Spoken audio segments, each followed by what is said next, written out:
God,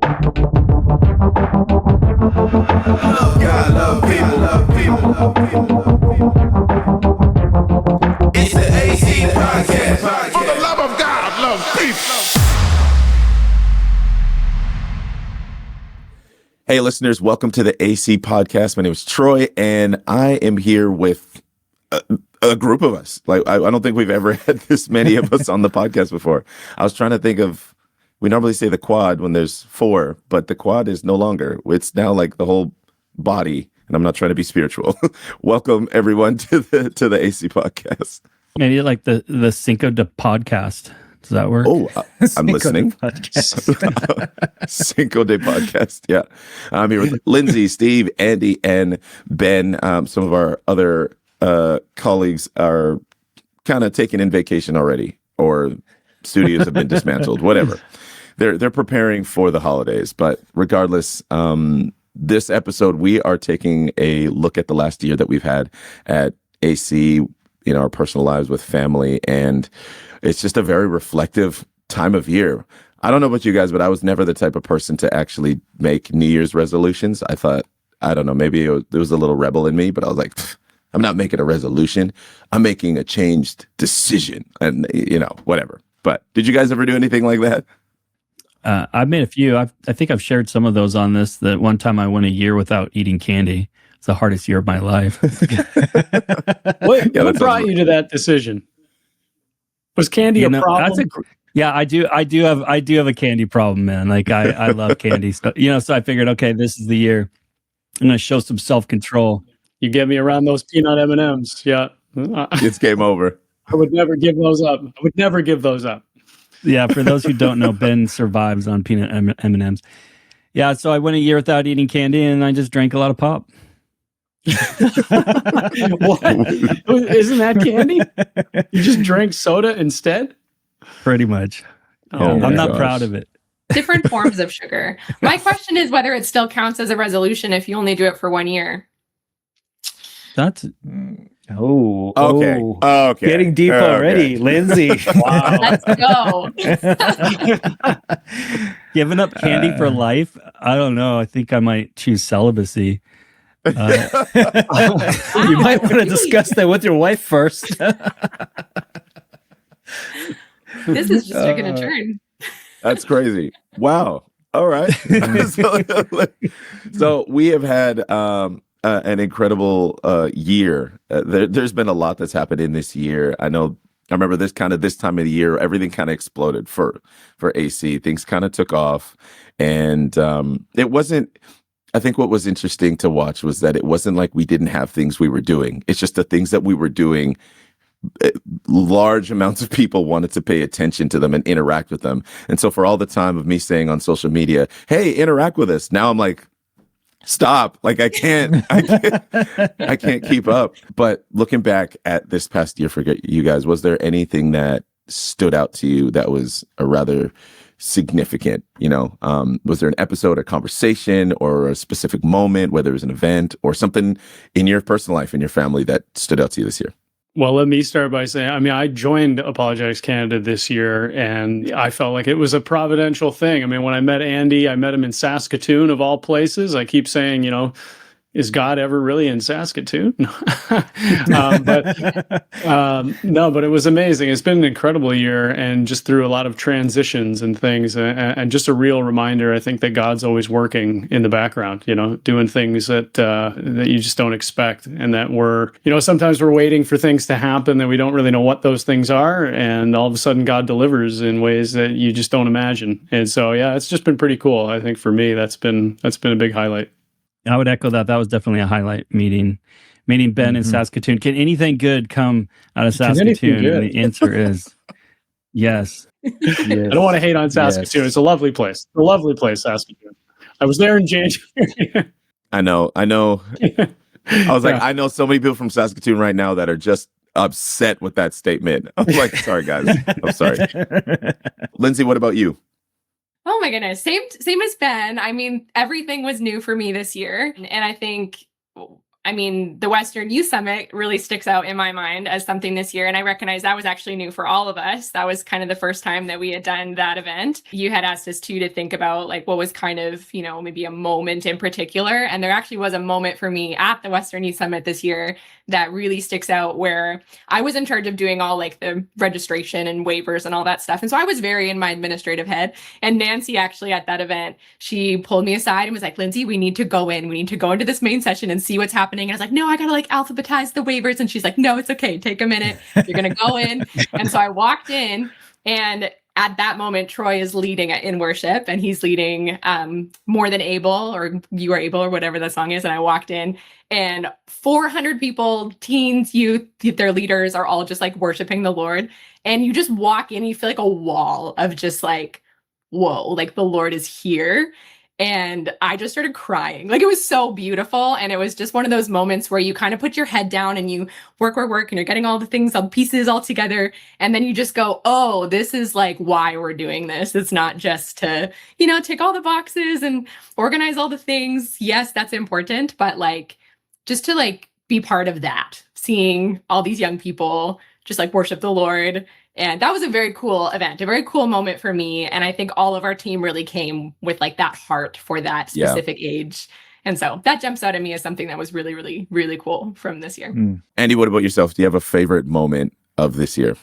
I had quite a few favorite moments, but if I were to pick one that I don't know if you guys even heard about, maybe you did. It was when we were filming Can I Trust the Bible? It was Max, Wes, and myself. We had gone into Rome like when we first started the trip, tried to film in this one museum. We were unsuccessful. We continued the trip. We're filming in Turkey. And at one point, Wes and I are talking, we realized that our flight goes back through Rome on our way home, and that we could possibly get this shot in this museum that we had failed at.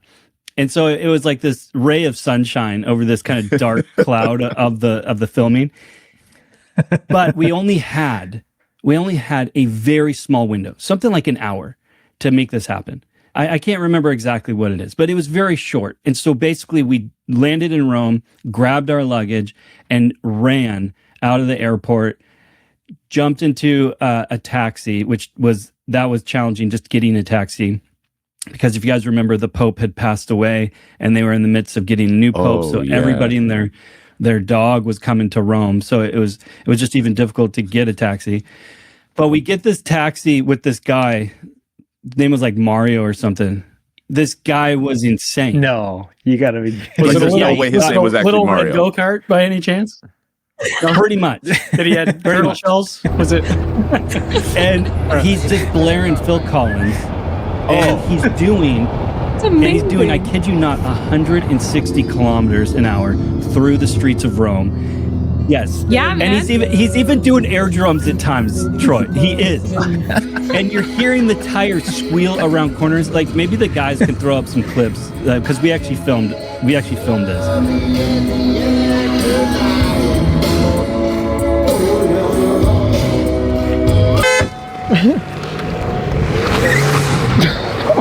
My good Lord. Oh my gosh, that was the highlight of the whole trip for me. That guy.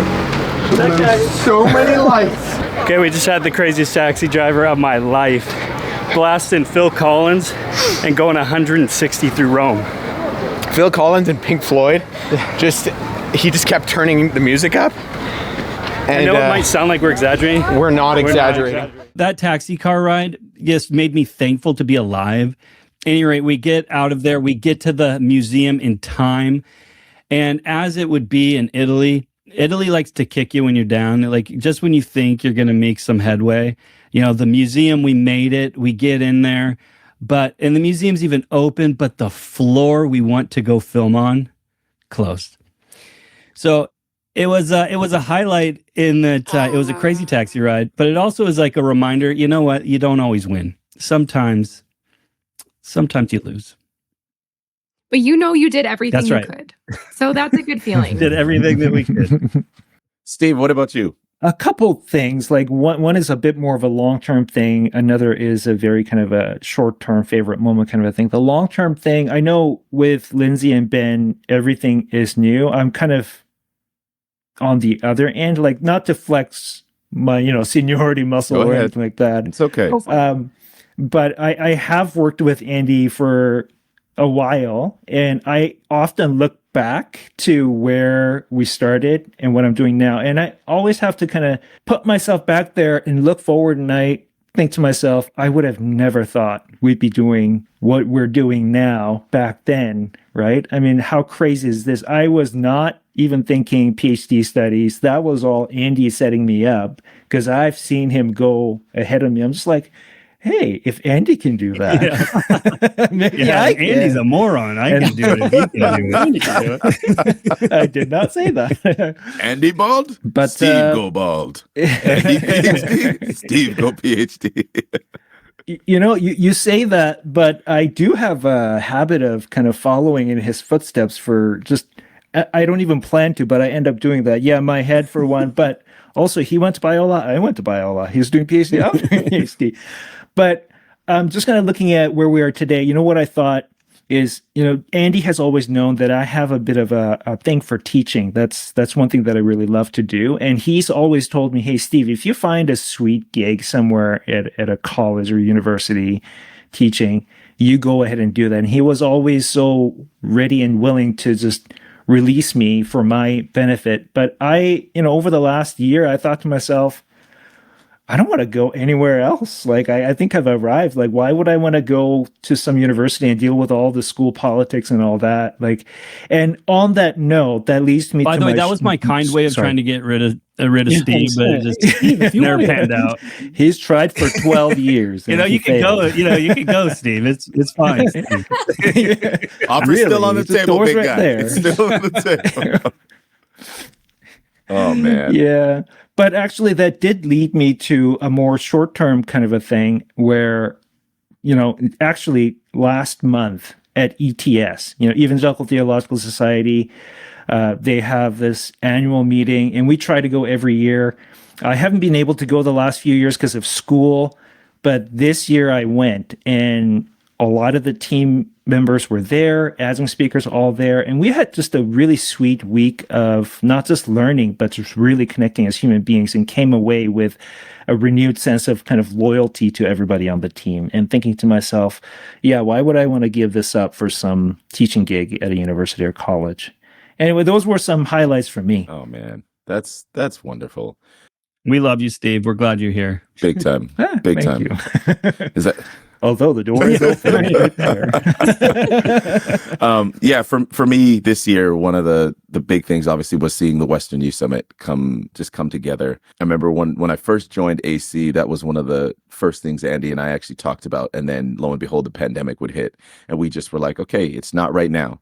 But just it was a number of years of like planning and prepping and just even conversations. And then it was really like, yeah, the end of, I'd say 2024, Andy was saying, hey, we're moving in this direction. And so it was just like, we hit the ground running. And so it was just I don't know, I hope that encourages somebody who has an idea, has kind of a vision for something they want to do. Sometimes you just talk about it for years, and you talk about it and you talk about it, and then eventually it catches fire and you can just run with it. So I felt like I had seen that moment, Lindsay, that you're talking about 100 times in my head. So that was super significant. And then also, yeah, any opportunity to just hang out with the team. I just like to glean from different life experiences, different levels of education and that kind of thing. So I really enjoyed that this year. But I want to jump into a little bit more. It could be a little bit more personal, might not. But was there a significant moment this year that you would say kind of really shaped you? Like maybe there was, I don't know, you were reading a book, reading an article, maybe something happened in the news that really started getting you to think, I don't know, a little bit deeper about something, differently about something. Or was there a meaningful win this year that just, yeah, this is, apart from a favorite memory, this was a very impactful moment for me this year? Well, I'll jump in here quick. I read through the Bible this last year, but instead of just reading through it, I journaled through the Bible. So I've never done that before. Like just taking the time to journal through the Bible, making connections, also just sharing your thoughts.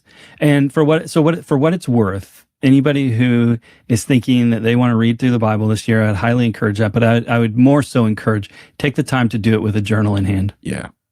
Yeah. That's good. Andy, did you use any specific plan, or did you just kind of just do it at your own speed? It's the Andy Steiger plan. Read as far as I can every morning. That's Nice. it. That's awesome. Yeah. That's awesome. Anyone else? For me, I'll keep this one somewhat brief. As many listeners and viewers know, I started my PhD studies a couple of years ago, and I don't know if I ever shared this, but the first year was a complete gong show. And the second year, I started kind of finding my stride a little bit. But the thing that really opened my eyes to it is this is really, in a lot of ways, a battle against myself. Now, those of you who maybe saw the episode that Andy did with his PhD supervisor a little while back in Scotland, maybe will have heard that their approach, by the way, that's where I'm studying too, and their approach is not really getting a dissertation out of you, it's shaping you as a scholar. That's the key thing. And I remember Jamie, Andy's former supervisor, saying very clearly, yeah, we're not looking for another paper, we're looking for a scholar. And so there was that process of being shaped, and I realized just how far I have to go, but it was also a year of very significant growth, I find. So that was really awesome. Hard, but awesome. Yeah. And listeners or viewers, we actually recorded or posted the 4 episodes that these guys did while they were over in Scotland. So you guys can check those out. They'll be linked in the show notes if you want to go back and watch those. But Lindsay, why don't you go ahead? Yeah, I mean, on the opposite end of the education spectrum, perhaps, I, after 11 long years, graduated with my undergraduate degree, which I feel like they should have given me a PhD, but it's fine. I'll just take my undergrad. And I guess I technically graduated at the end of last year, but I had my convocation this year. So maybe on the sense of, like, you asked the question as well, Troy, what felt like a meaningful win? That definitely felt like a meaningful win on a couple levels. I think on one level, I always knew I would finish, but it just feels really, really good that, there were so many obstacles I don't want to call my kids obstacles, but like having children and trying to finish a degree. And then I transferred schools, and there was a bunch of issues with my transfer credits. There's just so many random things that would come up that just made it feel a bit like, I don't think I'm ever going to do this. So it feels really good on that level. It felt like such a win to just put a bow on that, to be done that degree. And then I think also one of the benefits of it taking so long is that I get to kind of look back and see my journey over the course of 11 years in education. And I can just see so much change in how I started as a student. I was so nervous, insecure, feeling like everyone around me was so smart. And I was just like, oh, I'm just like a fish out of water. You just feel so overwhelmed. And then 11 years later, you just get to a point where you're like, none of us know what we're talking about.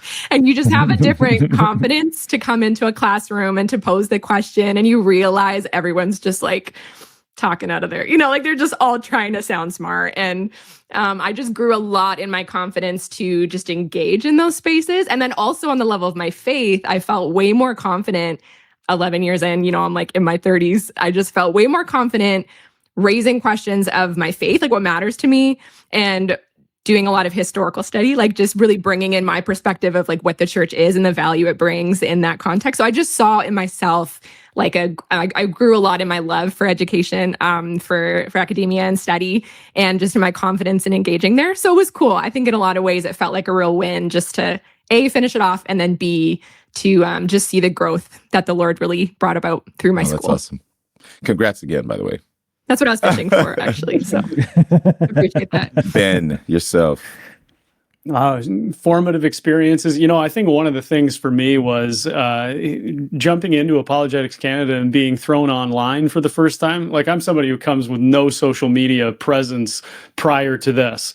And it really opened me up in new ways. You get over the fear of putting yourself out there really quickly. So similar to what Lindsay was saying just now. I mean, the first day really on the job, so to speak, I'm going with Wes and Andy to Washington, to Museum of the Bible.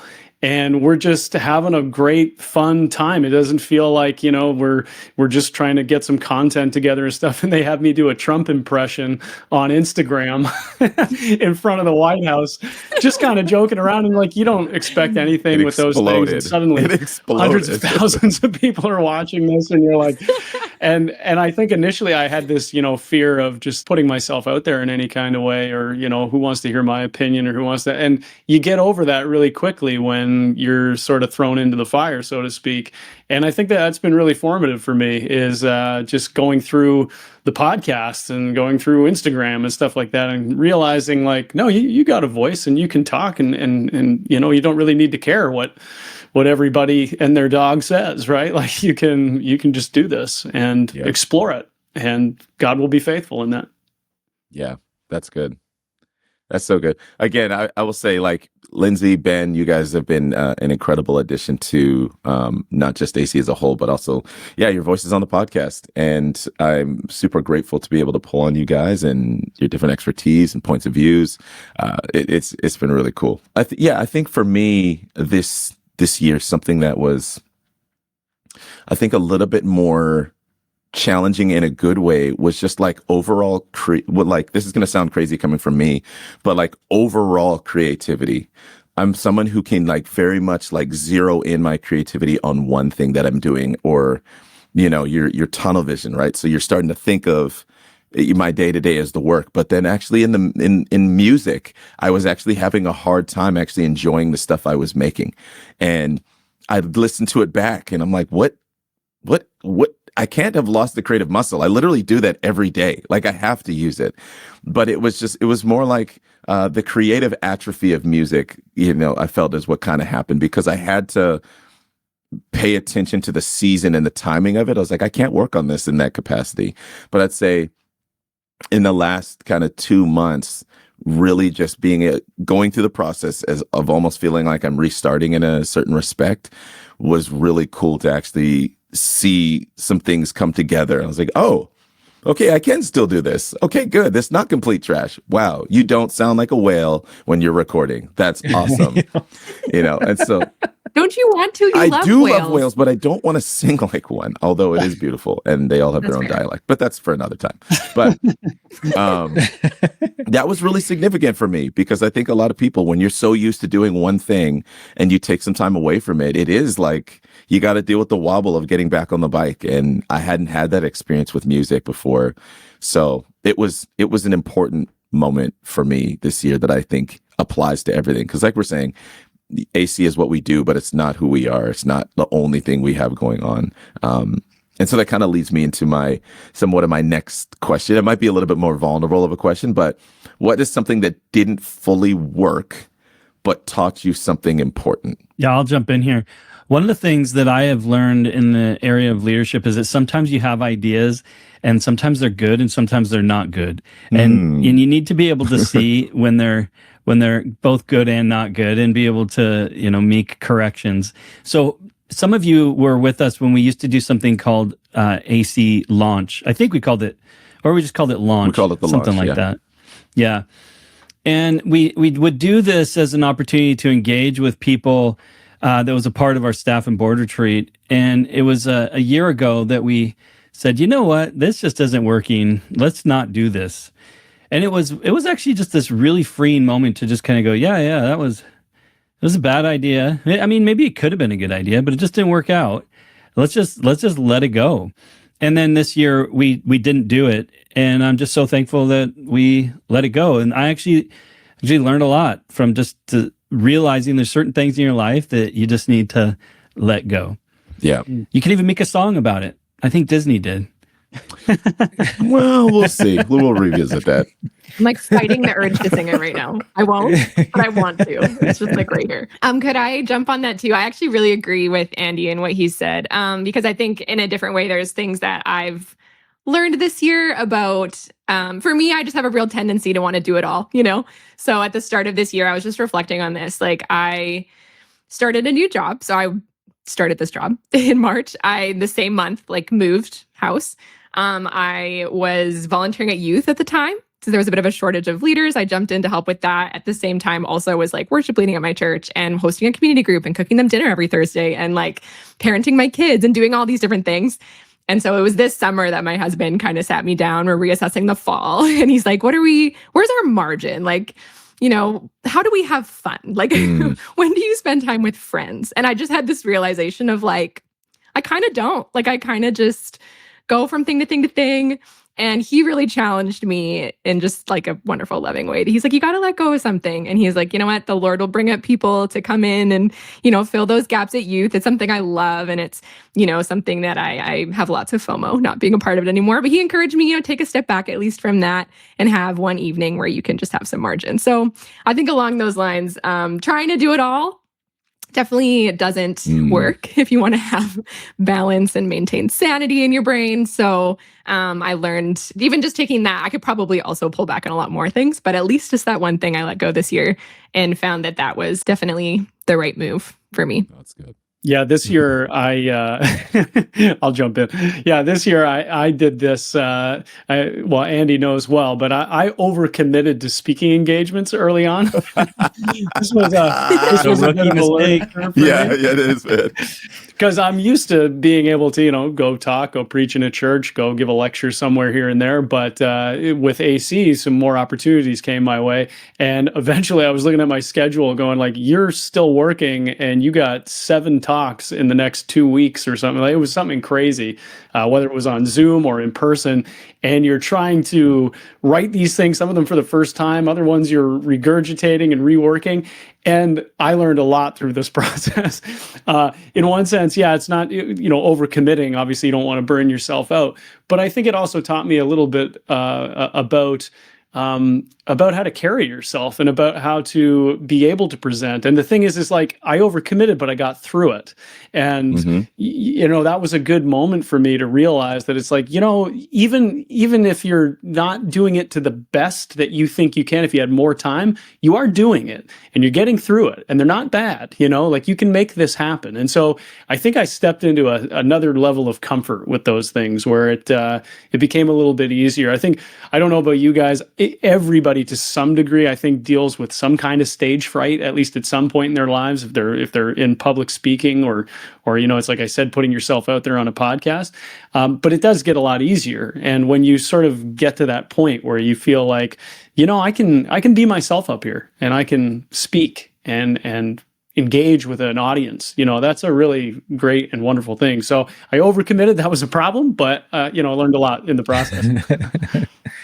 A mentor of mine once said that the most difficult thing in public speaking is to be yourself in front of people. Yeah. And it is challenging. But also like being busy like you were, like when you take on different speaking engagements and doing that, learning through it and also learning to do it wisely. It's an interesting balancing act. Yeah.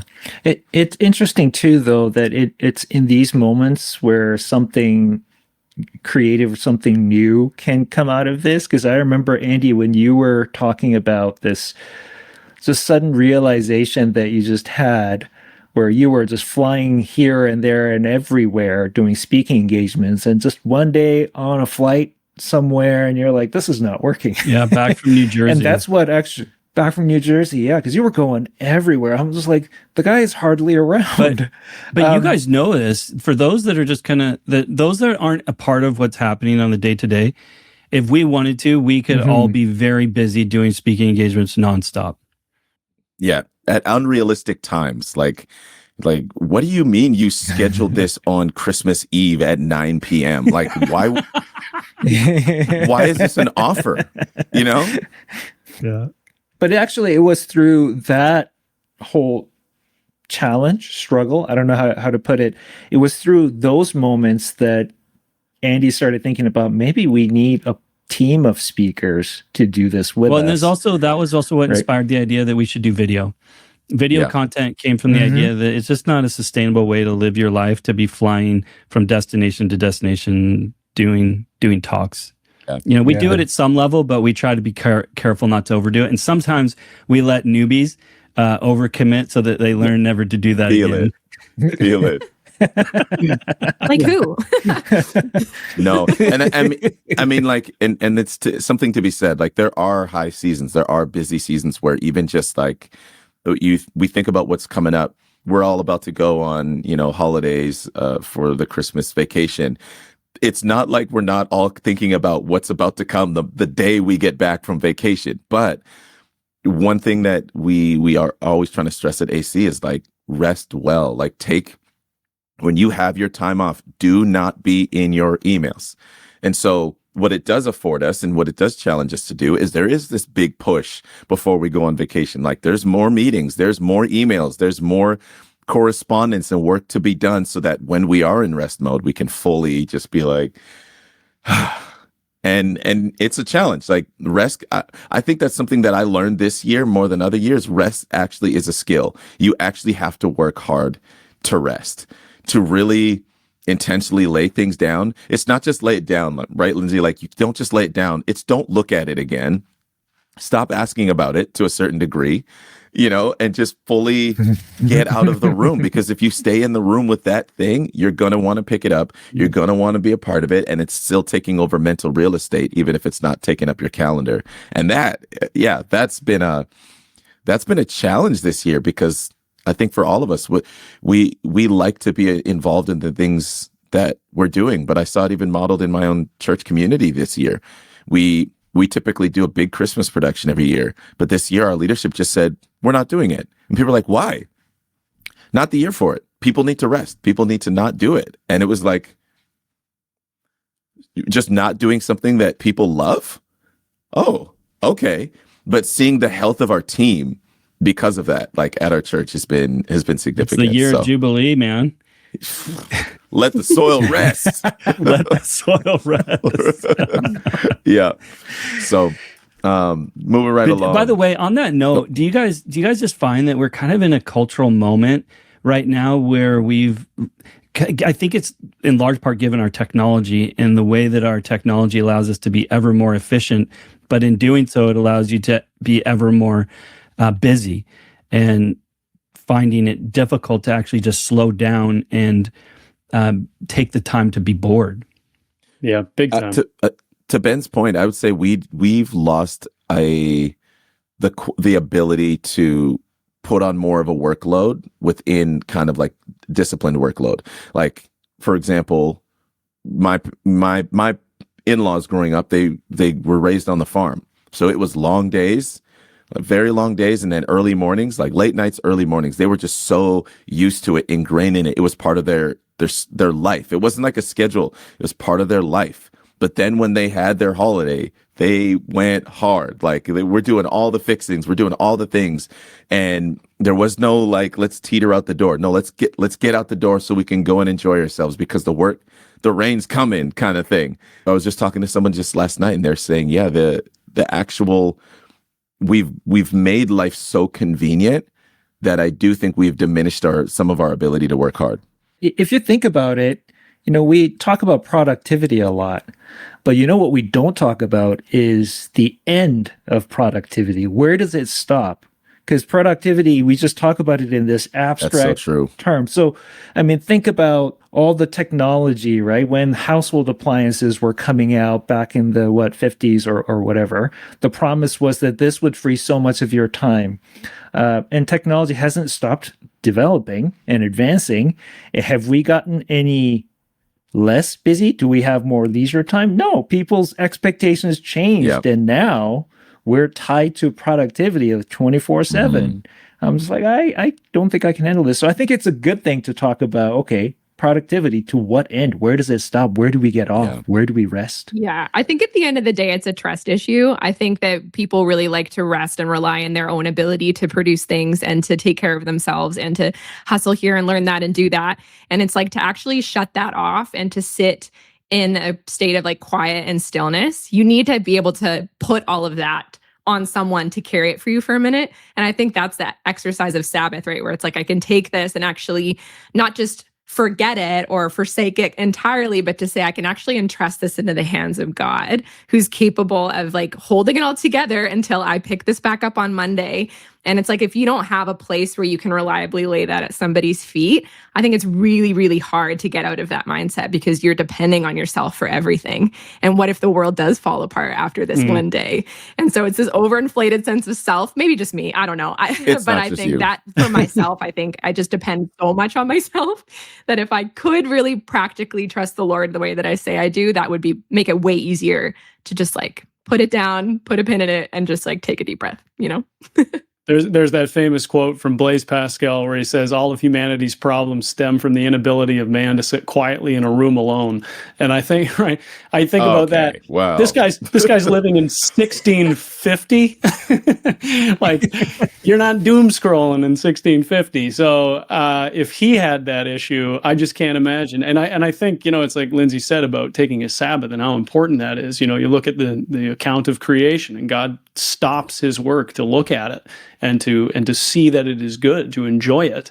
And I think that we are so accessible now, we never close the loop, and it's closing the loop that creates so much burnout because we don't have a sense of satisfaction of completing a task, of actually like, this is something I worked on, now it's complete, now it's done. It seems like it's a hyper-capitalistic production of just like everything, keep going.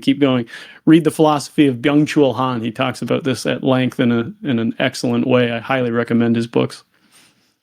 You raised an interesting point about closing the loop, Ben, because the only way on social media that you can get to a point where it's like you've reached the end is actually when you unfollow people.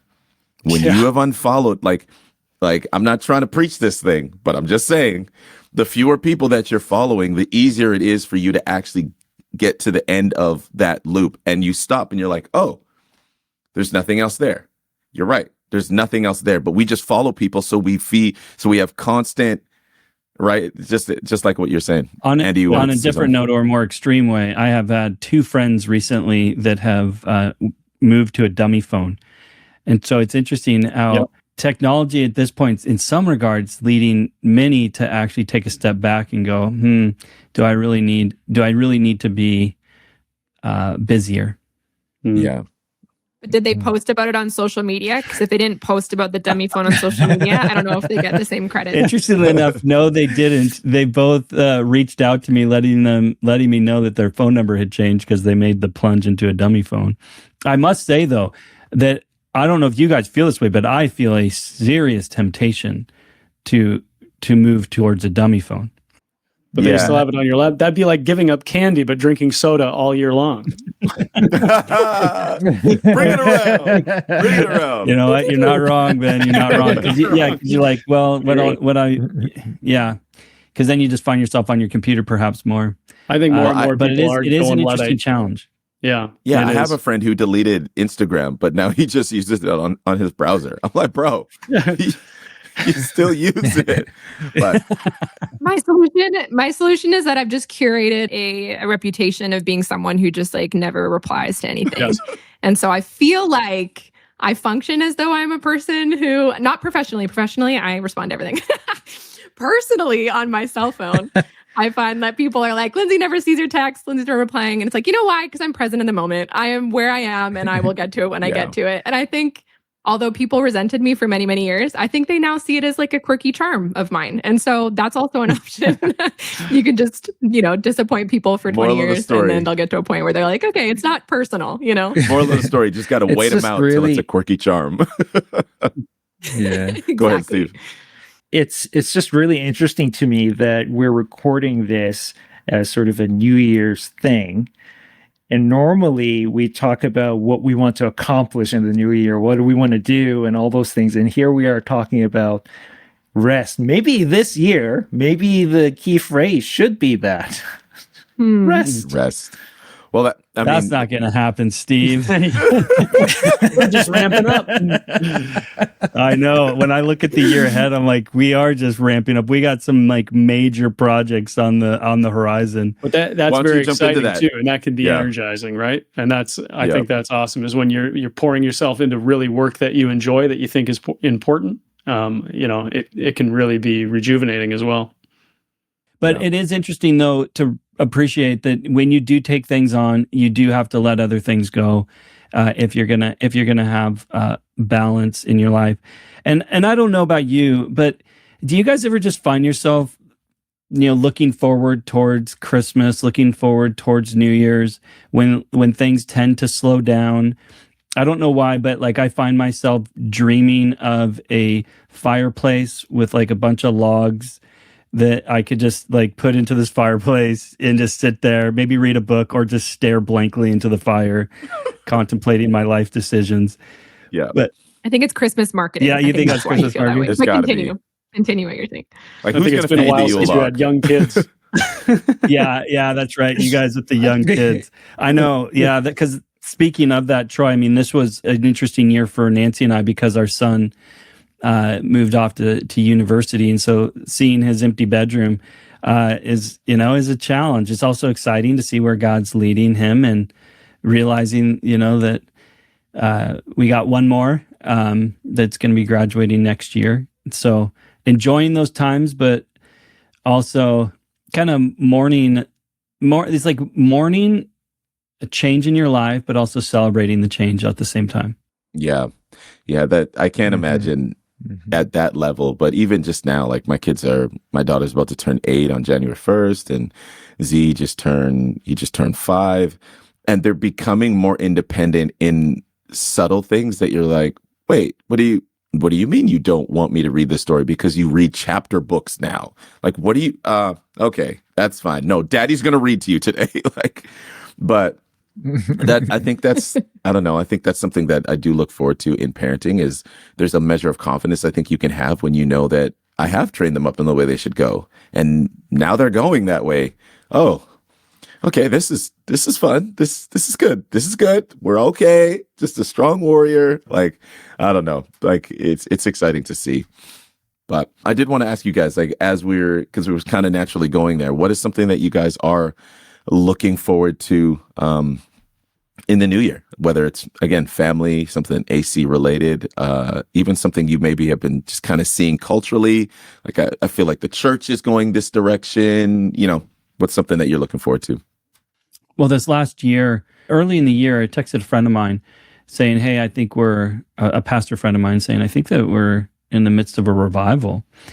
Something that I had been seeing for a bit with AC. And as we've done various speaking engagements across the country, as we've worked with various churches, one of the themes that we've seen is the growth of the church. We've seen so many churches adding a service, trying to make more space. We've seen a lot of people come to faith through our own organization. I mean, that's been a definite highlight for many of us as we've done various conferences, speaking engagements. We've had the opportunity to meet these people that have come to the faith, come back to the faith. People have been strengthened in the faith. And so for me, as I look forward into the new year, I'm thinking, man, Lord, I pray and hope that we see more of that. I want to see more people come to know the Lord. I want to see more lives impacted by the gospel. So there's like an eager anticipation for me to see what the Lord will continue to do, not only in Canada, but globally. Yeah. One of the highlights over the last couple of years for me has been the growth of our team, just kind of getting to know, right? Not just, as much as I love Andy, there's only so much of him that I can take in, right? I used to work across from the desk from him, and I was like, I don't know, I can handle this 8 hours a day. My wife said something very similar to me, interestingly. Are you guys good? Yeah, we're good. We'll deal with that on another episode. But, yeah, but by the way, that's when Steve moved to Alberta. He's like, should I move to Alberta? I'm like, yeah, it's fine. Distance makes the heart go fonder. That's okay. Funny you said that. I have your ticket right here. Yeah. But, like, since then, Troy joined, Wes joined, Max and Tristan, Lindsay and Ben, and just kind of getting to know everyone. It's been really awesome. And especially now that we're kind of, looking into and working towards our, U.S. expansion, and just seeing Harry, get into it. And we already have people on the ground in the States that are very eager to work with us. And there is something very special to me about working together to see God's kingdom grow. Yeah. And there's nothing else like it. And I'm really looking forward to just meeting new faces and just co-laboring. Yeah, I think it's going to be really, really good next year. Yeah, when I think about our reach and how many people we're actually getting to communicate with, I just think about it as an incredible responsibility that we have, and I think that really has dawned on me over the last year. I mean, Steve, Andy, you guys know for sure, writing a PhD dissertation, that you're putting all of your work into something that really no one's going to read. Sad to say, it might. I mean, maybe you can publish it and something can happen, but by and large, you know what I mean? You got a committee who reads this, and hopefully it goes well. But we put out content all the time that reaches thousands of people.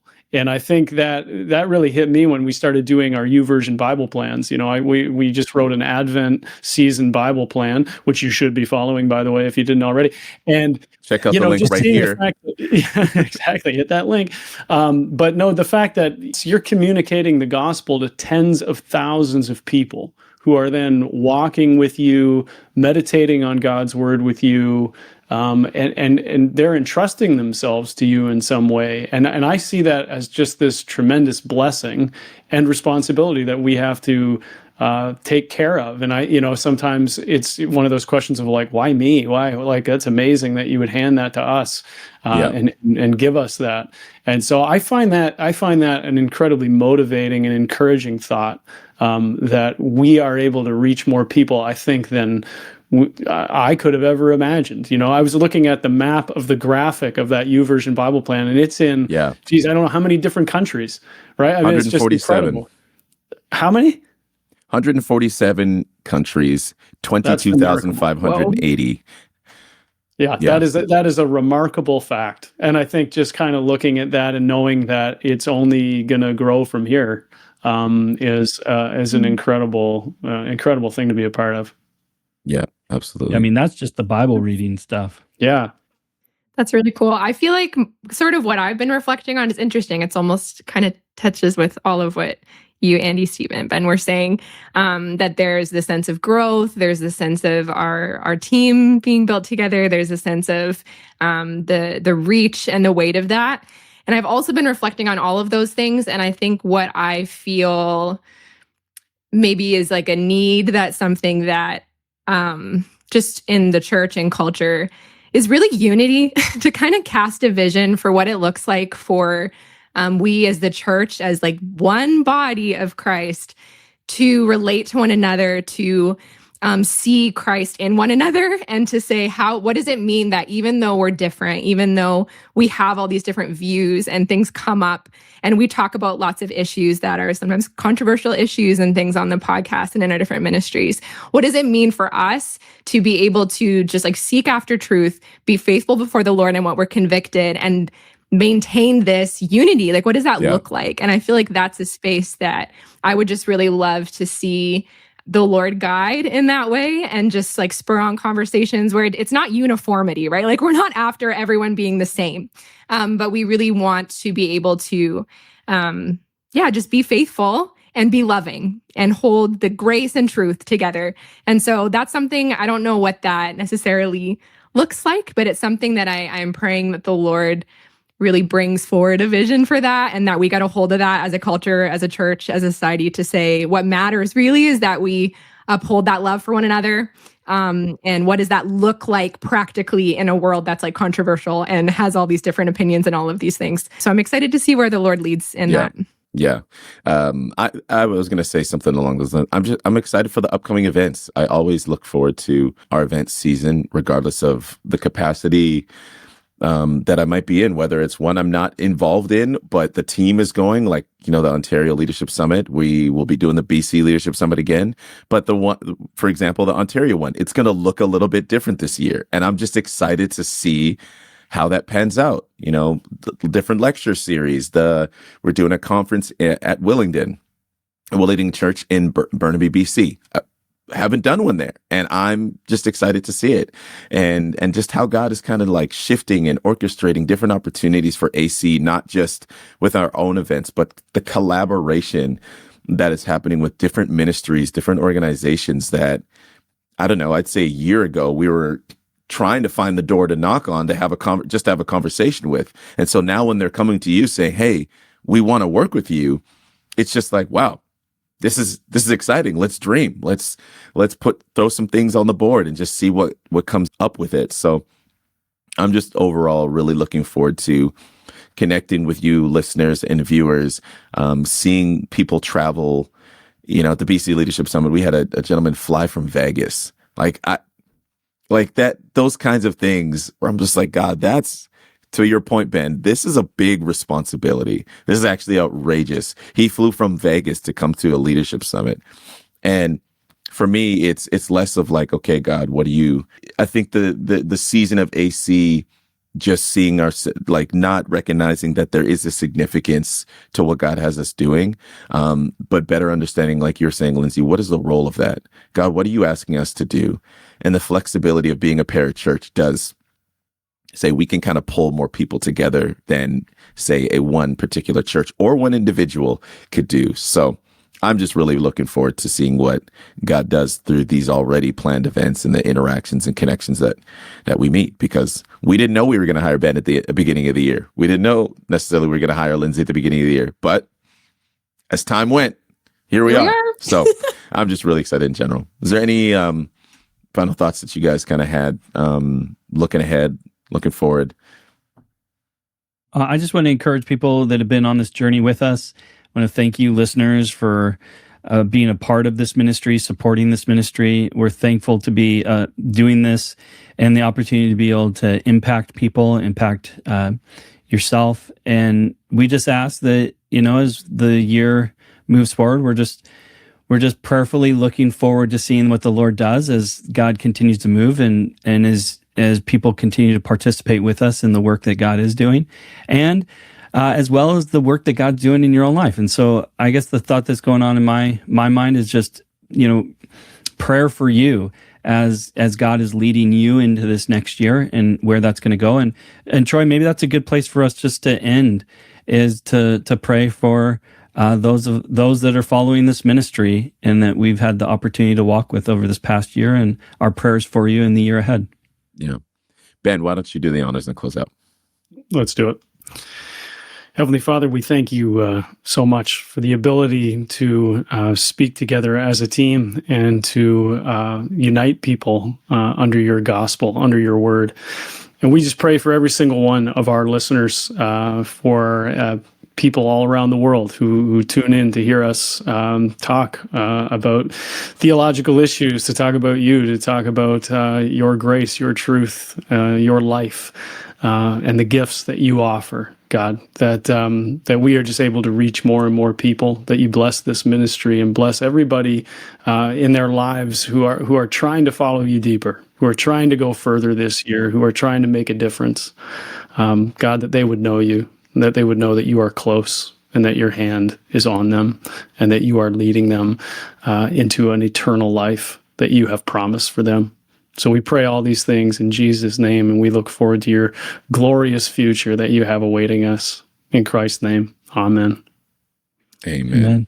Amen. Well, thank you, listeners, for tuning into the AC podcast for another year. It was an exciting year being able to get the podcast fully up and running all the time on YouTube, but also on Spotify. So if you're someone who's listening and you haven't got to engage that way, you head over to Spotify and you can watch it on video there, or you can continue to like and subscribe. So happy New Year from all of us at AC. And remember the motto, love God, love people. Bye for now. It's the AC podcast. For the love of God, love people.